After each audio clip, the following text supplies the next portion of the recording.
Hello, my name is Neelima and today I'm going to be talking about one of my favorite reads of this year, The Only Thing Worse Than Me Is You by Lily Anderson. This is Lily Anderson's debut novel. So as you can see, I'm sort of pulling off a sort of Hero Duke vibe. Who's Hero Duke? Hero Duke is a lovely character from the web series Nothing Much to Do. Well, this book as well as the web series are both based on the same play by the bard, Much Ado About Nothing, aka one of my favorite plays. Does this book live up to the standard? Yes.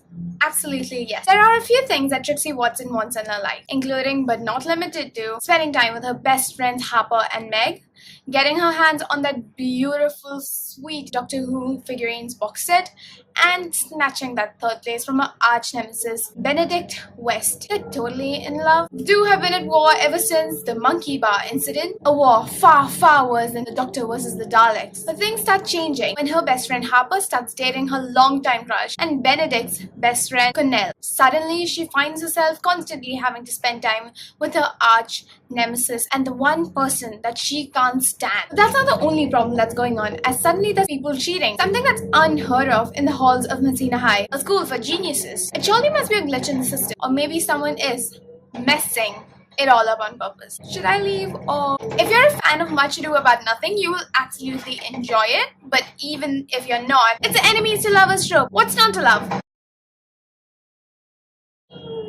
So I definitely have my favorite bits and my least favorite bits. Let's get the bad ones out of the way and then we can talk about the good ones. These are like minor irks, and I feel like without it the book could have been even better. I don't understand why there's a need to emphasize that a person is straight or white. It's not like that's already the norm. Wait, it is. So why is there a need to say that Benedict is straight, that Trixie is white? I mean, most people would already assume that. All you've done by saying this specifically is not allowing other people to have their own headcanons. I really love the representation of people of color in this book, because we have Connell, who is black, and Meg, who's supposed to be an immigrant. The lack of LGBT rep, though, kind of sad. At some point they did talk about heteronormativity, how people are just paired off always, but like I felt like that sort of happened in this book also. And this upsets me mainly because I'm a Nothing Much to Do fan, and Nothing Much to Do gives a lot of importance to Ursula. Well, I love Ursula, and I really loved Balthazar in the Nothing Much to Do days. The fact that these two lovely characters didn't exist sort of broke my heart. I read somewhere that Marianne is supposed to be Ursula, and no. I mean, I know why they're not there. Too many characters, it's gonna be confusing. But because there was no Balthazar, there wasn't that amazing song.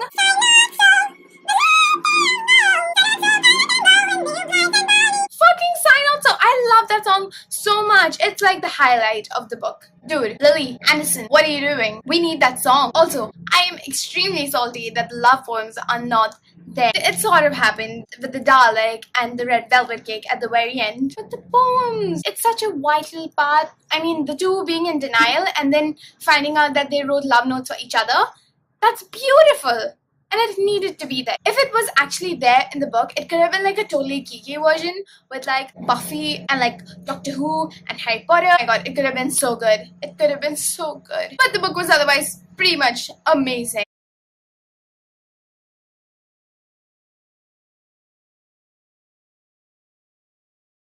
My favorite thing about this book is how refreshingly new all the characters feel. Especially Meg. Meg in the play and its adaptations is usually termed as a slut, and usually towards the end there's always a beautiful message about how slut-shaming is bad, but usually that message comes after seeing the destruction of someone who is more pure, and that's in itself quite problematic. I really love the way Meg was portrayed here. She's smart and sassy and cool and fun, but I really like that Meg's entire life does not revolve around men. Not that there's anything wrong with that, and her thought experiments are a bit annoying but also so amazing, and that actually makes a lot of sense for the story, because here Harper isn't ruined because she was falsely accused of cheating on her boyfriend. Instead, she was accused of cheating and changing other people's papers and marks and stuff. It's a really nice interpretation, and I find it a bit strange that until now no one has thought of it, because back in Shakespearean days, the worst thing that could happen to a woman was not be accepted by her man, whereas today it's losing out on an education. I also really like that Claudio or Cornell was actually forgiven, because usually he is just so bad. No one publicly humiliates Hero or Harper. In fact, the person who is more humiliated by his actions by not defending his girlfriend, it's probably Claudio, because Cornell is treated so badly by the entire school. I also like that they didn't completely forget Benedict's friendship with Cornell, because I think that's really important to Benedict's character. The fact that he is so lonely and he can't imagine losing one of his friends. Peter. From the beginning, I really like this guy. With both Peter and Meg, I just kept waiting for them in the end to like fuck up and say something against Harper, and then Meg did it and I was so angry. You know your best friend better. Why, Meg? Why must you do this to me? And then I was just getting ready for Peter to do the same, but like that didn't happen. And I was just like, for other NMTD fans, am I the only one who imagined Peter exactly like Pedro/Peter Donaldson when B appeared? I thought that he might be Baracchio, and that scared me. But then made the comment about Nancy Drew and stuff, and I was like, oh my god, he talked about Veronica Mars before. He's Dogberry. I love Dogberry, and I really like B. B is basically Benedict and Trixie's child.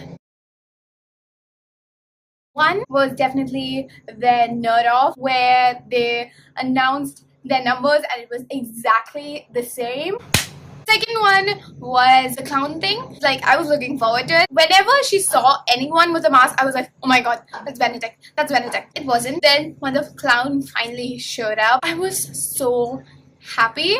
And then she started bitching about Benedict without any context. That's just every Beatrice ever, right? Beatrices can't stop talking about Benedict. Then when she left, she had genuinely fallen in love with the clown.